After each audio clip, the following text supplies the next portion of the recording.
Hi, everybody. Welcome to Club Book with Maggie Shipstead. I am Wendy Webb, the Minnesota author responsible for 8 best-selling novels of Gothic suspense that may have scared some of you, and I'm so sorry for that. I'm proud to say that 2 of them won the Minnesota Book Award, and it's my distinct pleasure to be here tonight to talk with Maggie. Now, before I introduce her, though, I have a little bit of housekeeping to clean up. Allow me a moment to tell you a bit more about the unique series that is bringing her to us. Club Book is a program of MELSA, the Metropolitan Library Service Agency, made possible through Minnesota's Arts and Cultural Heritage Fund. It's coordinated by Library Strategies, part of the Friends of the St. Paul Public Library. Dakota County Library is the co-organizer of this evening's talk. Thanks also to one of my favorite bookstores, Red Balloon Bookshop. A purchase link to Great Circle will be available in the comments section of this live stream feed. So that means you can just click on it and order the book, and you can have it shipped, pick it up at their lovely store in St. Paul, or have them deliver it personally to your door like I did, if you're in the area. One final note. In the comments, you'll see a survey link. MELSA would greatly appreciate hearing what you think of this Club Book program. Now for your featured event. Maggie Shipstead is the author behind Great Circle, one of the most anticipated, best reviewed, and best-selling fiction releases of 2021. Her modern masterpiece intertwines the stories of Marian Graves, an aviation daredevil patterned after Amelia Earhart, and a young Hollywood actress who attempts to adapt Marian's larger-than-life story for the big screen a century later. In a starred review, Kirkus Reviews, whether Shipstead is creating scenes in the Prohibition-era American West, in wartime London, or on a Hollywood movie set, her thorough research allows for a uniquely immersive experience. Great Circle is also shaped in part by Maggie's globe-trotting work as a travel writer. The Today Show selected the novel as the May 2021 pick for the popular Read with Jenna book club, and the title put Maggie in contention for the hyper-competitive Booker Prize. Maggie's prior novels include her debut, Seating Arrangements, a satire about upper-crust New England, in other words, rich people behaving badly at a wedding, and that book was the winner of the Los Angeles Times Book Prize. Now, what's going to happen here is that Maggie's going to come on and give a short presentation, and then I'll jump on with questions, and then it'll be time for questions from you guys. And so how do you do that, you ask? You simply drop your questions in the comments thread here on Facebook, and our tech guy will route them to me. If you'd prefer to contribute a question a bit more anonymously, you can send them privately to Club Book here on Facebook, or send an email to clubbookmn@gmail.com. So after that mouthful, let's all welcome Maggie Shipstead. Hi, Wendy. Hi, it's so good to Thanks have you for here. having me. Yeah, it's I'm exciting. delighted. So yeah, I guess I take it from here for a few minutes and then So we you've reconvene. got something special to show us. She's going to show us a cool video. Yes, that's it. I'm going to show you guys a video and then some slides, kind of do an overview. I'll try not to talk too much because I know we're going to get to them in the questions. So here we go. I'm going to share my screen.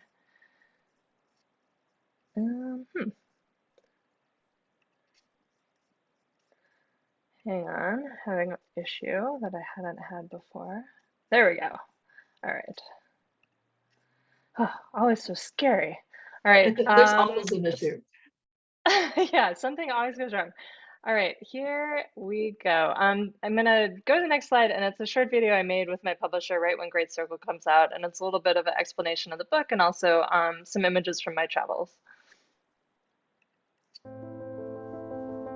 When I started writing Great Circle, I spent 2 months in Missoula, Montana, where my main character, a pilot named Marian Graves, grows up. In 1950, Marian vanishes while attempting to fly around the world north-south. I set out to find a way to see the polar regions for myself. Interwoven with Marian's story is that of a modern movie star named Hadley Baxter, who is playing Marian in a movie about her life. Like Hadley, I live in Los Angeles. Great Circle is about scale and about freedom, and it's about flight. I'm not a pilot, but while I was writing, I sought out any opportunity to fly, on vintage aircraft and gliders and helicopters and planes suited to extreme environments. I'm a big proponent of window seats. This book is a human story, but it's also meant as a love letter to the planet. Mostly through assignments for magazines, I've had the privilege of seeing places like the remote Ross Sea region of Antarctica, Alaska, the Cook Islands, Greenland, the Canadian High Arctic, the New Zealand subantarctic, and the Himalaya. The end result is that I've become addicted to the feeling of awe. I wanted to give that same hunger to Marian, but as she points out in the book, there's too much of the world and too little of life. As a reader, I'm always hoping to be transported, especially now. I hope Great Circle takes you somewhere far away and unexpected.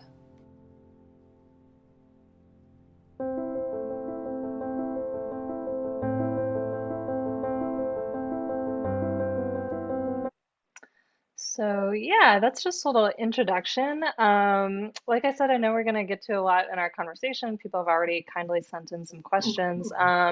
So I just would kind of start with some background. I grew up in Southern California, although my parents moved there from Minneapolis shortly before I was born. They still talk about how cold it was, even though they've been in California for almost 40 years. I went to Harvard for my undergrad and I studied English literature. I didn't know what I wanted to do with myself. People suggest you become a lawyer if you're verbal. That wasn't for me. Sort of on a whim, I applied to the Iowa Writers Workshop. And so I had 1 year between college and going to grad school for fiction, which is where I became sort of more serious about it, even though a career seemed still highly unlikely. My first book was Seating Arrangements. It was published in 2012. It started as a short story I wrote at Iowa, and that I couldn't quite make work. And my teacher said, "Oh, maybe it should be a novella." And I know now that's something you just say, but at the time I took it really seriously. So I expanded it. And then I was at Stanford for 2 years on a writing fellowship, and I wrote a short story about a retired ballet dancer that then also sort of semi-accidentally expanded into my second novel, Astonish Me. And so in between those two books, after Seating Arrangements had come out and Astonish Me was sort of on its way out, I was working on a different project that just kind of died on me. At the time I was traveling in New Zealand, and I got to the airport in Auckland and was feeling a little sorry for myself. What am I going to write? When you don't have an idea, it feels like you'll never have another idea again. And then I saw this statue of Jean Batten, who was a pilot from New Zealand, who was the first person to fly from England to New Zealand in 1936 solo. And I thought, oh, I'll write a book about an aviatrix, problem solved. And so I didn't start working on it for another 2 years, but that kind of went into my brain as what I was going to do. One of the first things, I can't plot out a book in advance, but going into this book, I did know that I wanted my pilot, Marian Graves, to fly warplanes during World War II, which would have been possible either in the US or the UK. And I knew she would disappear flying around the world north-south. So her route was one of the first things I figured out. And that kind of made it clear to me that I wanted to see most or all of the places she went, including the polar regions, which I'd never been to. This is a very research-heavy project. I'm sure we'll talk more about that. I did most of it in books. This is just a sort of cross-section of the books I accumulated over the period I was writing. I went to the archives at Stanford, the Hoover Institution, where they had papers belonging to a group of American women who had gone to the UK during the war and flew in a civilian organization called the Air Transport Auxiliary. And so I read hundreds of pages of these sort of onion skin letters home from the war, and they had personal photos and stuff from later on in life. It was really fascinating. I also, during the time I was writing Great Circle, which was from fall 2014 and then was published in May 2021, a nice 7-year block or almost 7-year block, Starting about early 2015, I started writing for travel magazines. And so I would pitch stories to places where I wanted to go that would help the book. And I also sort of incidentally went to some places that I then used in the book. This is just a smattering of trips I took. I think I've taken 21 trips for magazines now. And those trips, this was from an assignment for Condé Nast Traveler to the Canadian High Arctic. And as much as I could, I would go in sort of unusual aircraft and try to connect with my character's life. And I met people who sort of lived in these wilderness spaces and had this expertise I couldn't imagine and this hunger to see these places, which really informed Marian during the years I was writing. And so this was a twin engine turbo otter we took from a sort of tented lodge way, way, way up north over to this island where there were some historic graves. And then going back, the cloud kept getting lower and lower. So we flew at about 140 feet over the Northwest Passage, and then took 3 tries to land. So I got a little taste of adventurous flying. Also through sort of romantic circumstances, I went to Antarctica twice, once for a magazine, once with someone I was dating who was an expedition leader. And that first trip with him was to the Ross Ice Shelf down here, from New Zealand, which is, you go really, really, really far south. Most people go to the Antarctic Peninsula up here.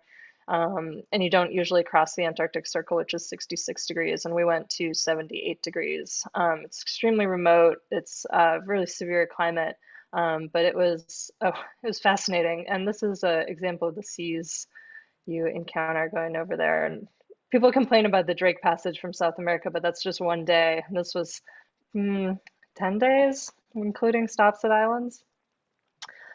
These are some shots of that part of Antarctica. These are the Transantarctic Mountains, Mount Erebus. These are molting emperor penguins, and Robert Falcon Scott's historic hut. And this is the Ross Ice Shelf itself, which figures into Great Circle. This is the place from where Marian disappears. And it's a floating platform of ice that's sort of been pushed down off the continent, and it's about the size of France. So you just sort of chug along this ice edge for days, and this is probably about 40 or 50 feet high. This is the first finished draft of the book. It took me 3 years and 3 months to write, and it was 980 pages long, which is a little too long. I'm sure we'll talk more about the editorial process, but a lot of it had to do with cutting. That's a beer can for scale. And yeah, so I will stop sharing screen and we can go into our conversation. Okay, well, that video was really cool. So thank you for sharing that. You covered some of my just initial basic questions, but what I'm getting from that video is, were you ever scared on those little planes? And especially because, you knew that Marian was going to go missing, and there you are. Did you ever kind of feel like, I know I would, I'd feel like, Yeah, the incident I described where we were flying so low, I found it unnerving. Nobody else on the plane was bothered. I could tell the pilot was concentrating really hard, and lots of pilots who do that sort of extreme polar flying, they spend the northern summer in the Arctic and they spend the southern summer in Antarctica. And so he was super, super experienced. And so we're flying so low, it looked like you were on a ship. And then there was a crosswind, and so he kept, trying to land, pulling up, circling around. And then when he finally landed, he turned around and he goes, I haven't worked that hard in a long time. And I was sort of wow. retroactively chilled by it. I mean, in some ways, I find smaller planes almost less alarming because you can usually see the pilot and everything that the plane does is connected to something they're doing. I think when you're on a passenger jet, you're looking out the side and it just seems random what's happening. And so I always feel a little more engaged in the process. But yeah, I can see occasionally that. It's like there's no control when you're on, just a Delta Airlines flight. But on a smaller plane, I can see that. So did you, when you went there, had you already written that part of the book, or did you go there kind of thinking in your head, that's maybe what's going to happen, and then you got inspired? Like what was the chicken and what was the egg there? In Antarctica or the Arctic? Yeah. Or both, I guess. I had not written that part. Her actual flight, falls really late in the book, although the way I initially tried to write it, I was writing her around the world flight sort of interstitially. So I always knew that would be her route, but yeah, I really didn't write those sections until I went. And then, even going to Antarctica twice, and I went the first time in very early 2016, and then or actually late 2015, and then the second time was 2018, I think. Um, when I had written more, I had written a lot of it by then, or I had a full draft. But also Marian's flight, she crosses the interior of Antarctica, and it's prohibitively expensive to get there. You kind of can as a tourist, but it's really tough. But I really wanted to see that sort of visual of the expanse of ice. And so what I did was I pitched a story to Outside Magazine about the National Guard pilots who fly in Antarctica, and in their northern summer they train in Greenland. And so Ah, I flew in the back of a four-engine cargo plane from upstate New York to Greenland, and we landed on the Greenland ice cap. And so I got like what was, visually indistinguishable from Antarctica, standing on the snow at the dome of sky. And it was important, even though it's like just a flash in the book, really. oh, wow. So how did Hadley come into play? So you had Marian, Marian was kind of the inspiration, Jean Batten. And then how did you decide, to do this, with a century apart, the two women? Yeah, it was sort of an accident. So I really got serious about writing the book in fall of 2014, which was when I moved to LA. I had spent 2 months before that in Missoula, but at that time I thought I would set it in Nebraska. And it was only after I left Missoula that I was like, oh, maybe I'll set it in Missoula. So I had to make a return trip later. But yeah, I just settled in LA, and I one day, and lots of my friends work in Hollywood. Obviously, it's a very one industry town. And I just sat down one day and wrote the section in the book, for those who have read it, where Hadley, the movie star, leaves a club and she's sort of publicly cheating on her boyfriend, who's her co-star in sort of a Mm. Twilight-esque series. And on the surface, it had nothing to do with what I'd started writing with this pilot. I'd written the early chapters about Marian, which starts with the ship launch in Glasgow, all these things. But for me, I just felt like there was this missing, somehow this first person movie star voice that had no obvious connection was the missing piece. And I think some of it was tonal. It let me kind of bring this kind of squeeze of lemon into it.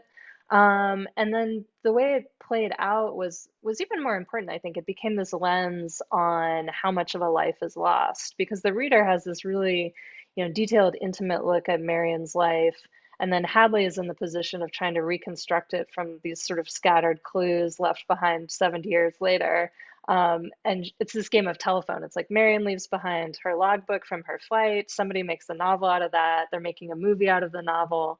And it's so obvious that they're getting everything wrong, to varying degrees. And so that became sort of Hadley's function. But I would say that was sort of bringing the two stories together was probably the most difficult part of writing it, which is saying something because it was all a nightmare. It was all really, really difficult.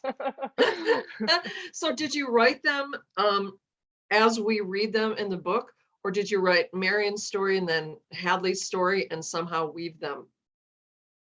No, I wrote them at the same time or alternating, although there's a lot less of Hadley. And Marian's story pretty much stuck. I mean, I made changes, and there was kind of one big change that happened once I had sold it to my publisher and was in edits. But for the most part, her story was pretty much from the beginning the way it is now. Whereas Hadley's, I had to take a couple different runs at. Like, I had a version that was sort of like Hadley and Redwood, the movie producer, in the archives of the New York Public Library, like digging through boxes and different sort of takes on that. So yeah, that took a lot of adjusting as I went.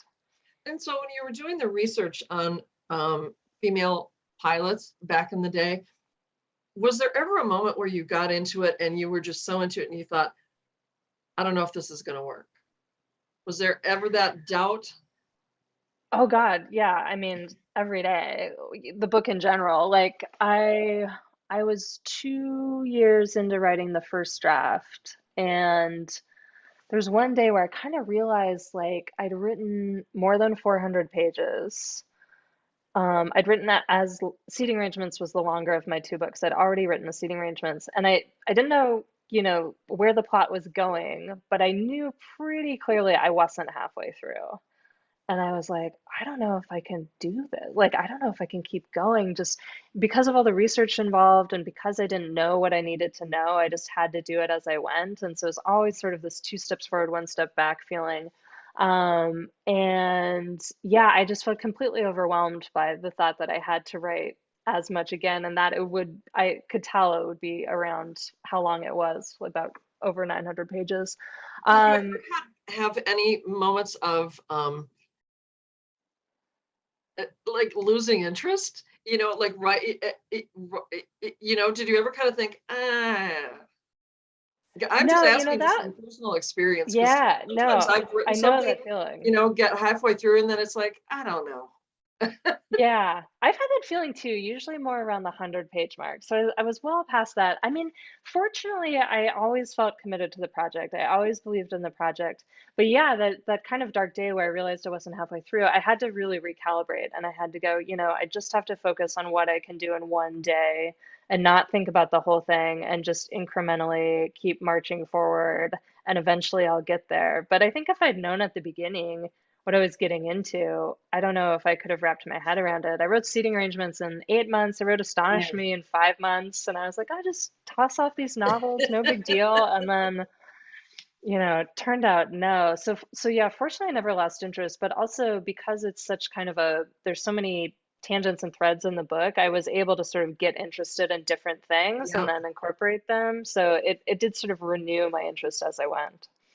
You know, I was going to ask you about that because I noticed that when I was reading it, in some of my books, I don't outline either, and so sometimes I find myself like veering off and telling and just getting into like a storytelling mode. Like, here's what happened 100 years ago, and I Mm. noticed that you have that in your book. And does that come from you not following a rigid outline and just getting inspired? And I'm thinking mostly of that story about the Native American woman who, kind of poses as a man. And did you just kind of get inspired and veer down that road, or did you know that was coming at all?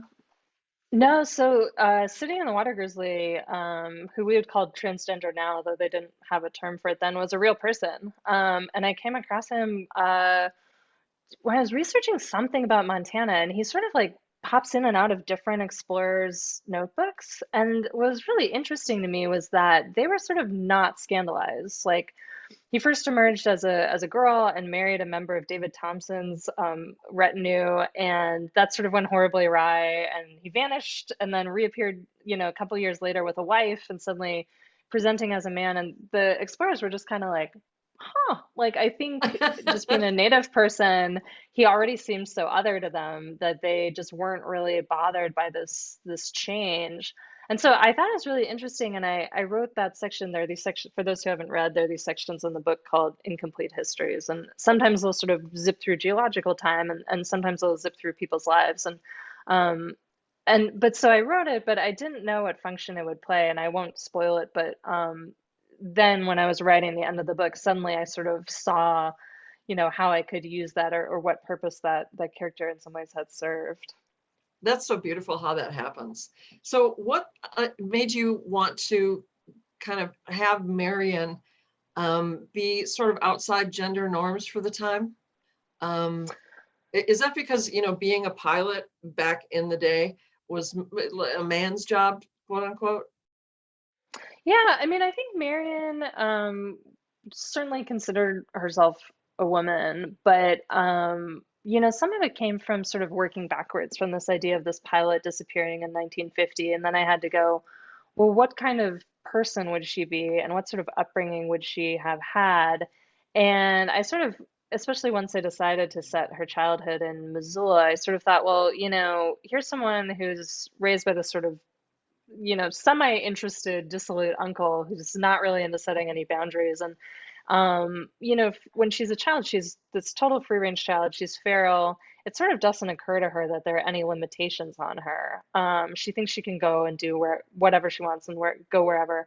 And so I think that set up the character to be a little bit more opportunistic in some ways with gender. Like she's, when she realizes she wants to fly, but she needs to make money to pay for flying lessons, she realizes, realizes she's more likely to be able to get a little job if she's a boy, and so she dresses as a boy. And then, different times in her life, it's just more convenient to be inconspicuous, which is sort of takes the form of appearing in some ways as a man.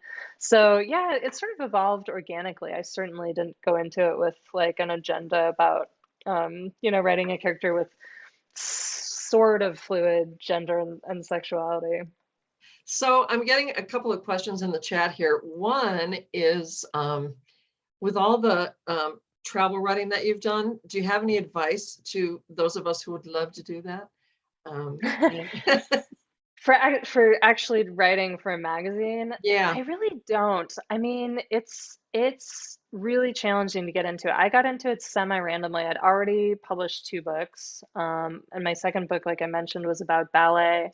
And so an editor at Condé Nast Traveler, who's actually Hanya Yanagihara, the novelist, approached me and asked if I would write a profile about a dancer who lived between New York and Moscow. And no travel was involved. I just profiled him. I said, sure. And then I asked if I could pitch stories. And kind of, I knew someone who's an editor at Travel and Leisure around the same time, and she assigned me a Hawaii story, and I did the same thing. Can I pitch?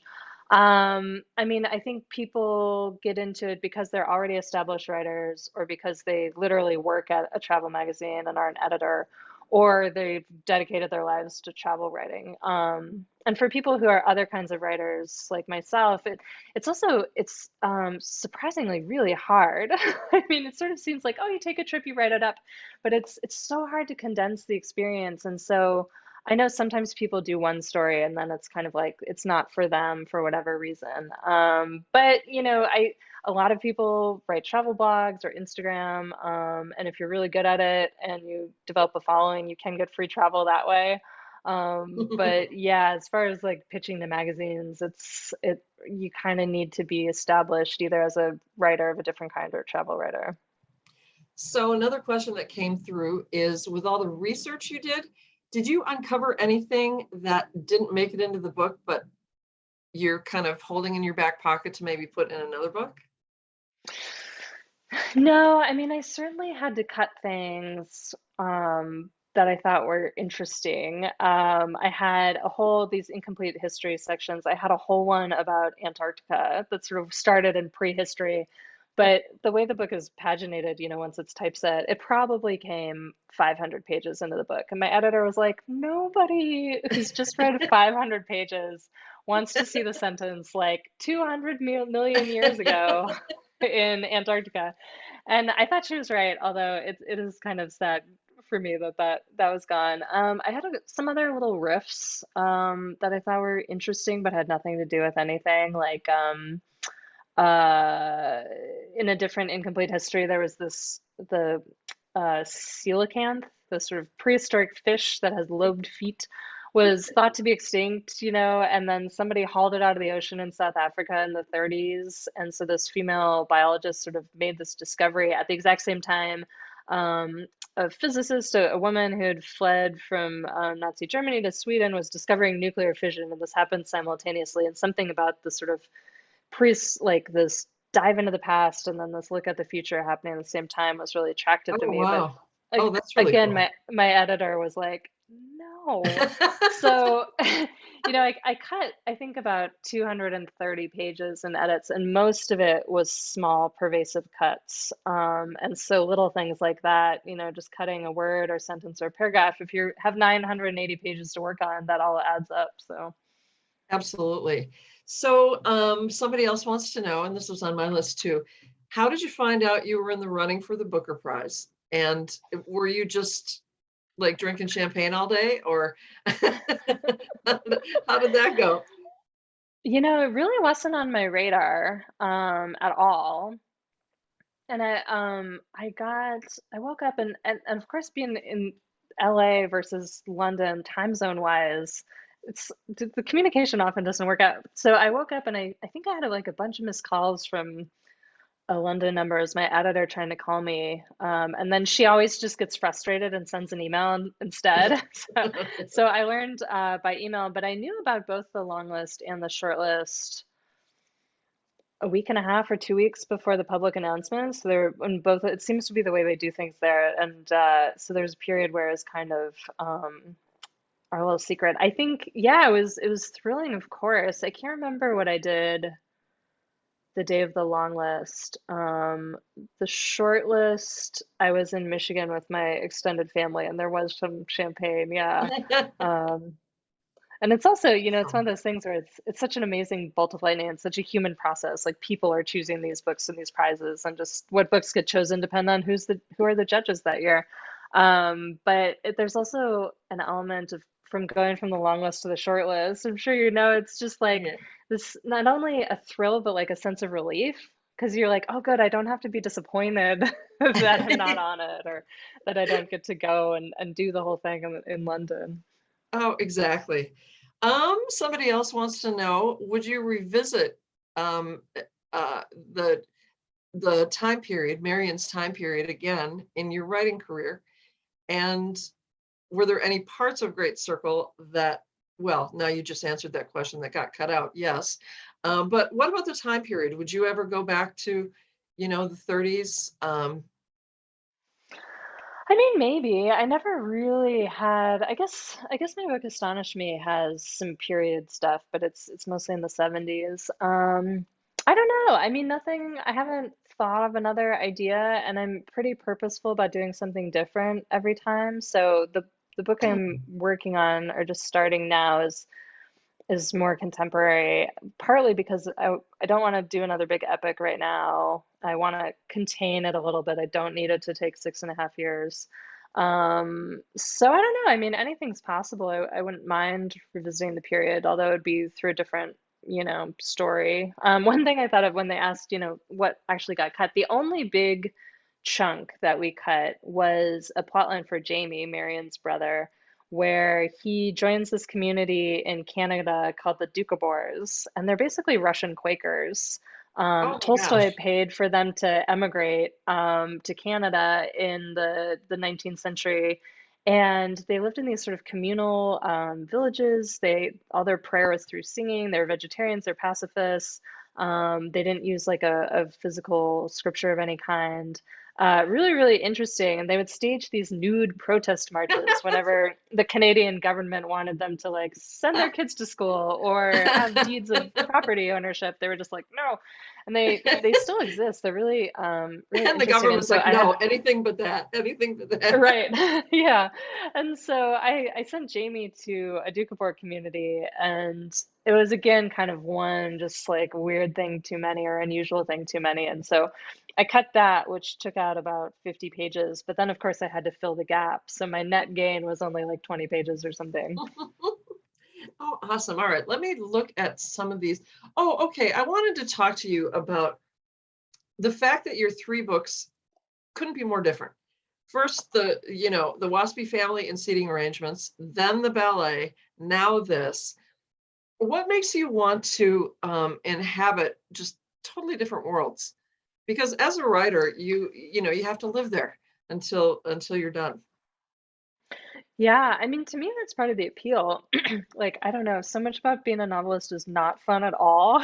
And so I feel like you have to seize your fun where you can find it. And so when something really captures my attention, I think I like the opportunity to really delve into it and spend time with it. I mean, like I've said, this was more time than I planned on spending with aviation.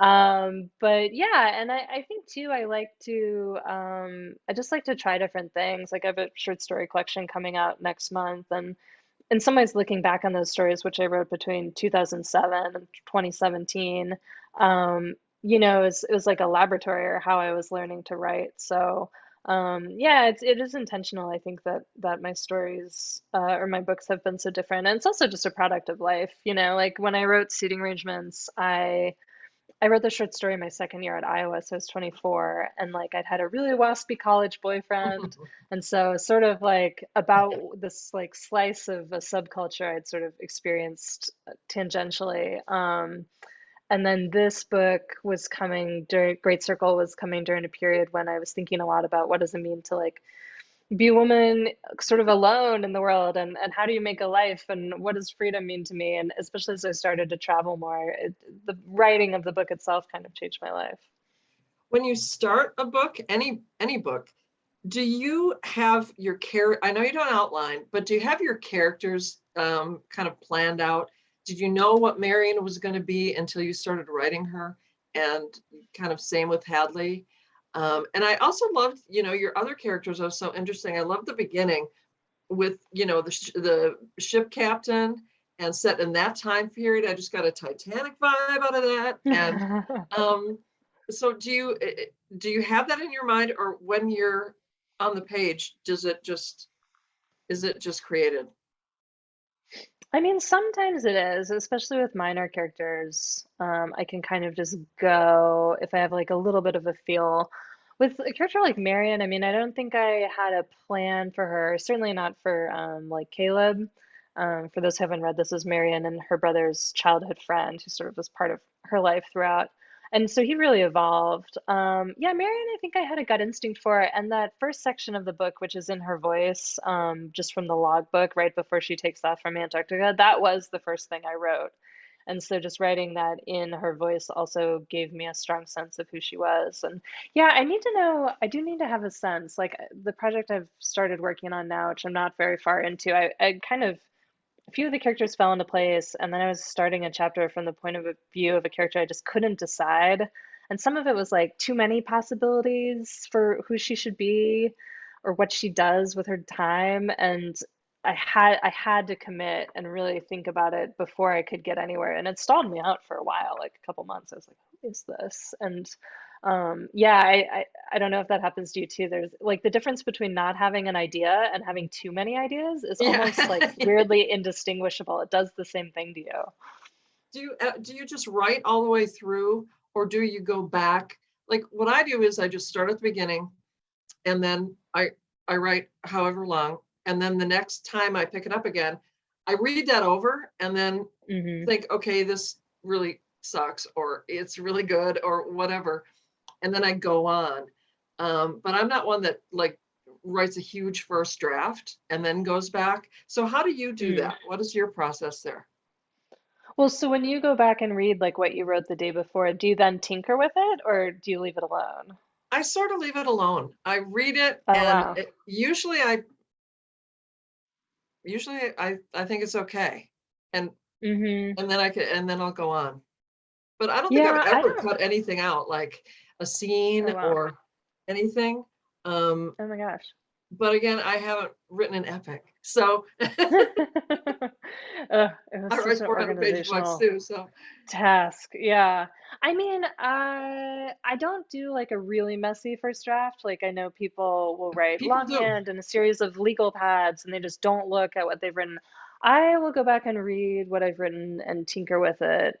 And so, I mean, the upside is that by the time I'm done with the first draft, it's never really a real first draft. It's pretty polished. I mean, then I do have to do more, but it's not like a total mess, whereas,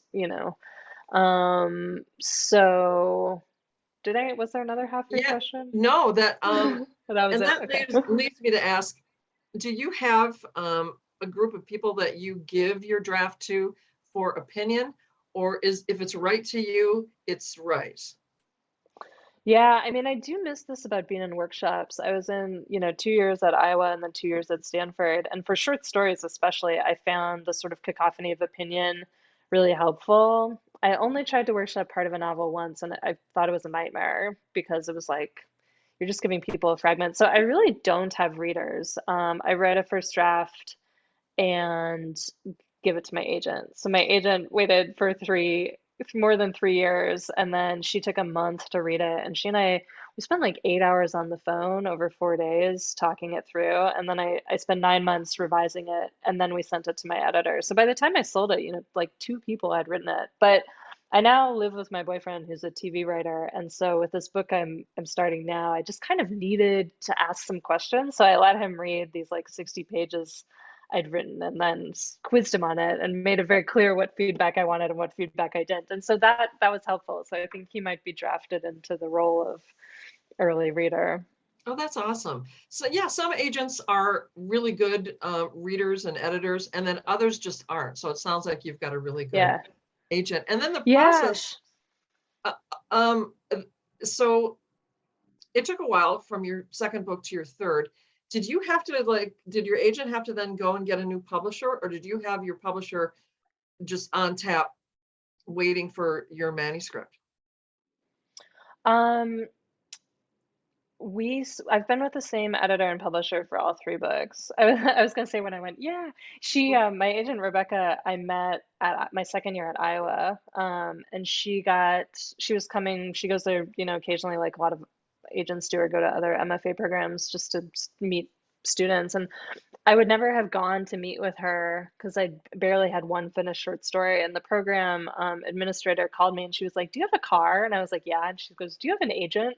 I said, "No." And she said, "Okay, go pick this woman up at the airport." So we just got along. She was the only agent I ever met with. So it's kind of like marrying the person you go on the first person you go on a date with, right? And so, we've now worked together for 14 years and she's a really close friend. And yeah, she is, thank goodness, she's a good reader and editor. But yeah, so my editor is Jordan Pavlin at Knopf, and she did my first two books. And then um, I wasn't on contract for this book, so no one was really pressuring me, but I also had no guarantee, it would work or be published, especially given how long it was. So I technically sold it on a partial, but it was a 500-page partial. And Jordan was like, "How many more pages are there?" And we were like, "Don't worry about it. Like, it doesn't matter. It's fine. You don't need to know. Not many."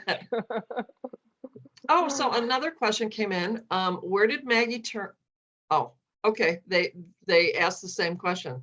And they're wondering if there were any fellow Globetrotters who kind of weighed in, but I'm thinking the answer to that is no. While I was writing? No. I mean, I did have, so my brother just retired from the Air Force last year, and he hadn't flown for a while, but early in his career, he was a C-130 pilot, which is the same forward propeller cargo plane I rode in to Greenland. So he and I talked through, like, right when I was getting started, he helped me choose what kind of plane Marian would fly. He suggested the C-47 or the DC-3 because 10,000 were manufactured during World War II, so there would have been surplus ones you could buy for cheap, and it was really rugged, could be flown by a very small crew, could be modified to land on snow and ice. He helped me pick her route around the world. There were really only two possibilities. And then when I wrote some of the more technical flying sections, I would often send them to him and just be like, "Does this ring true? Does anything jump out at you?" And sometimes things did, but it would just be him sort of saying, "I don't know anything about World War I aerial combat, so double check this." And so I would. But that was really helpful. And he was also a bit of an influence in that I had the way Marian knows she has to be a pilot was sort of what he was like as a child, is obsessed with airplanes, could identify what kind they were just flying over. So yeah. And so did you feel that way? I love that part of the book, by the way, because when I was little, I always knew I was going to be an author. It was just like not a question. It was like, that's what I'm going to be. And it took a while for that to happen, but I always had that sense inside. So when you went off to Harvard, did you have a little sense inside, like, author is what's going to come out of this? No, not at all. I was always a reader, like a really voracious reader as a child. And when I got to Harvard, I thought I would be an anthropology major, and I took one semester of social anthro, and I was like, "What do you mean I can't judge people? This isn't going to work." And so, yeah, when I looked through the course catalog, what appealed to me was English, and so I think I thought I would be an academic probably. I took a creative writing class my sophomore year with Lance Samantha Chang, who's now been the director at Iowa for a long time, and then I took one my junior year with Zadie Smith, which I always say was sort of a game changer, partly because you had to apply for it. And she was like 30. I think her second book was out. She'd never taught before. She thought the whole concept of teaching was stupid, although she's now taught for a long time. But so I applied, and then the day they were posting the class list, I went to her office and I looked at the list and I wasn't on it. And I was like, "Oh, well, it's worth a shot. I must, like, this writing thing's not for me." And then later somebody was like, "Oh, congratulations on getting into Zadie's workshop, and I realized I'd been looking at the wrong list. She was also teaching a criticism class.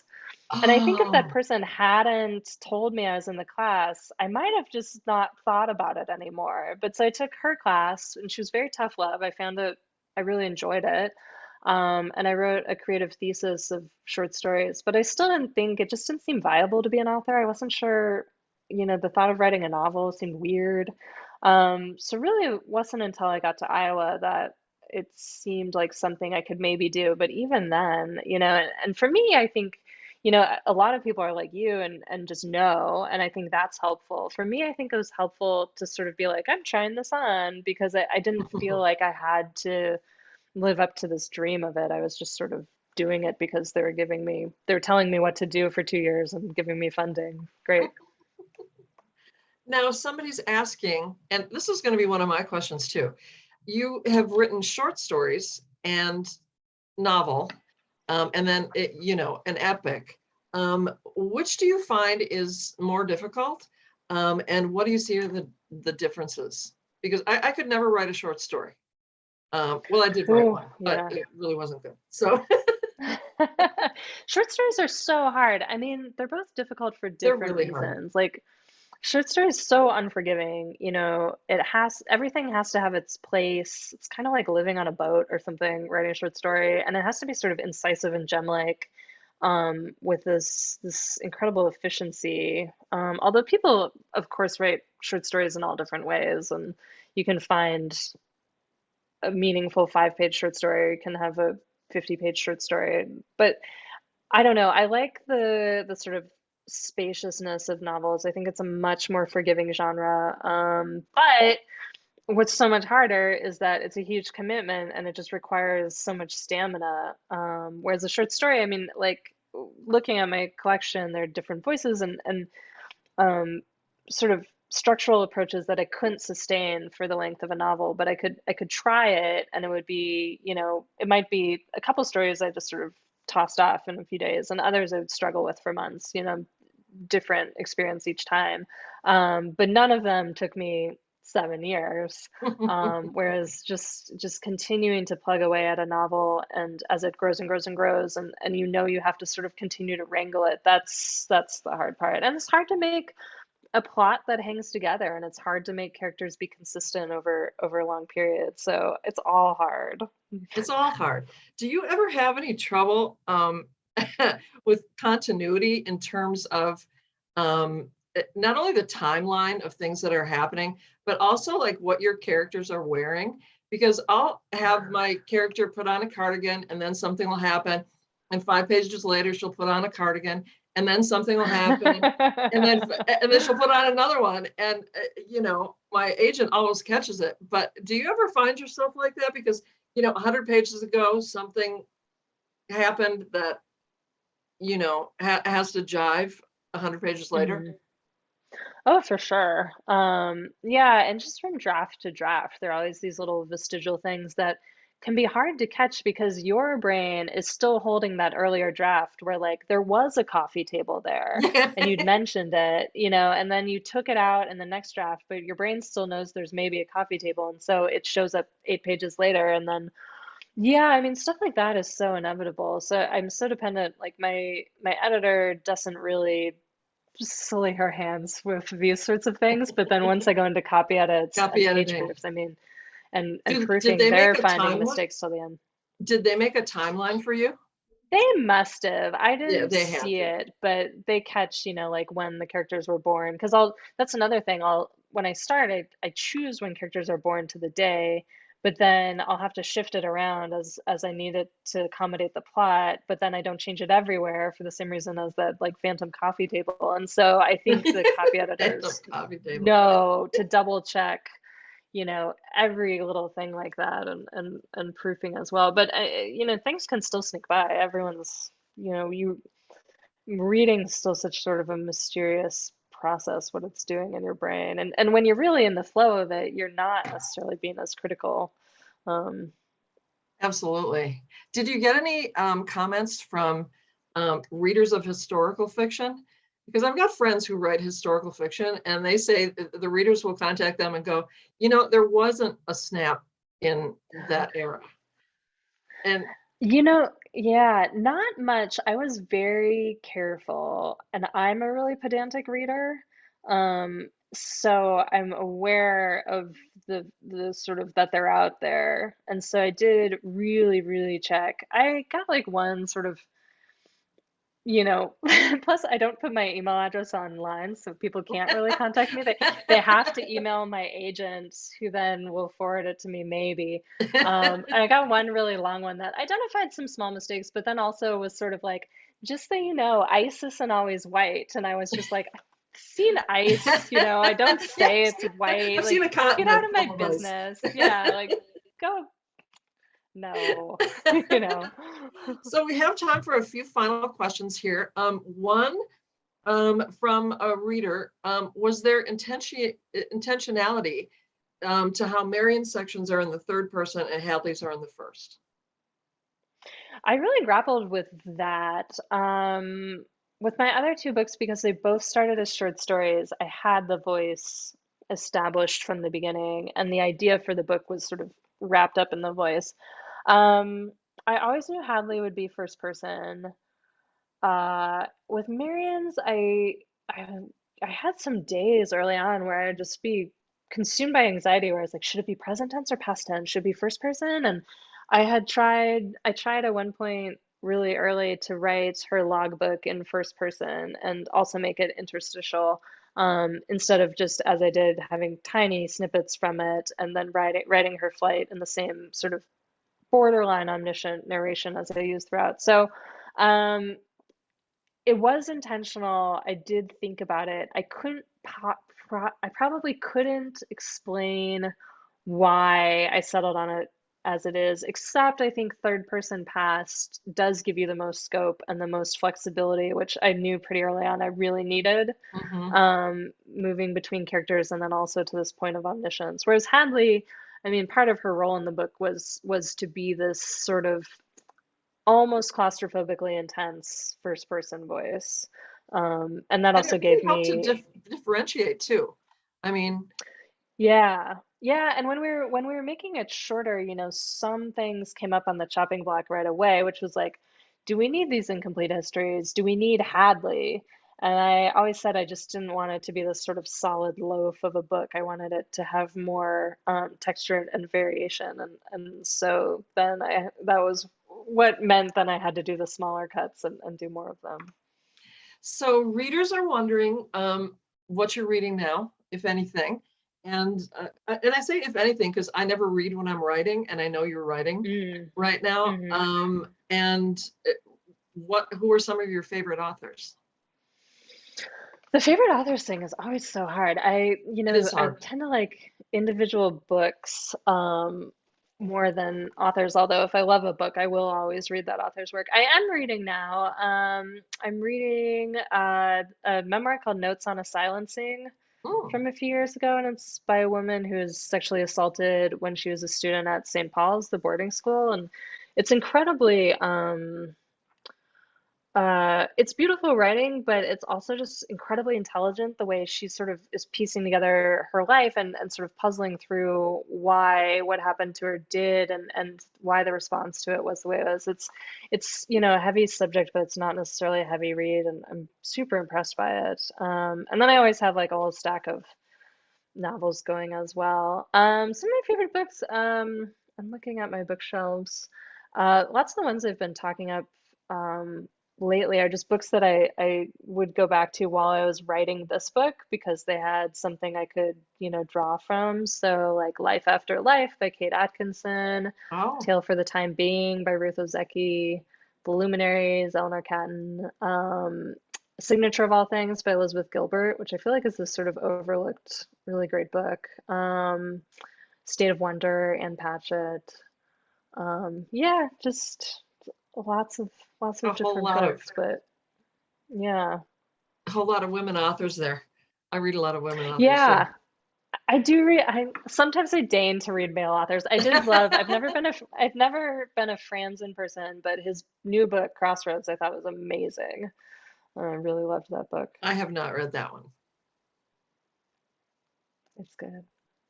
Now, one of the last questions, because I see we're coming up on time here, but so tell me about the Today Show.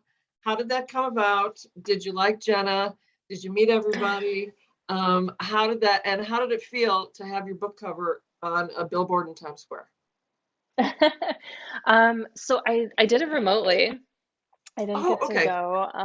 Yeah, it Oh, yeah, it was was because it was 2021, so who was going May anyway? 2021. Yeah, I mean, I knew about it really far in advance. It was another thing where I woke up to an email, excited emails from people at Knopf, I think in like November 2020, knew that was coming, Did they which was, send it to Jenna, or did Jenna just mhm. find it, or? No, yeah, there's definitely a pipeline, they sort of put books up and they Hmm.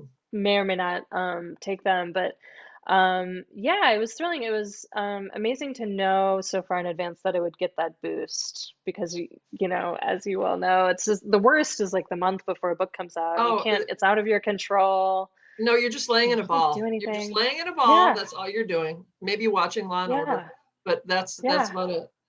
Yeah. And just the life of a book is so impossible to predict and so out of your control, and it's rough. But yeah, it was fun. So I was on it. It was kind of weird. It was really early in the morning, and I was just on my computer, and so I was watching the Today Show. I could just see the feed that everyone else could, and the producer would come in my ear and be like, "Okay, well, 30 seconds or whatever."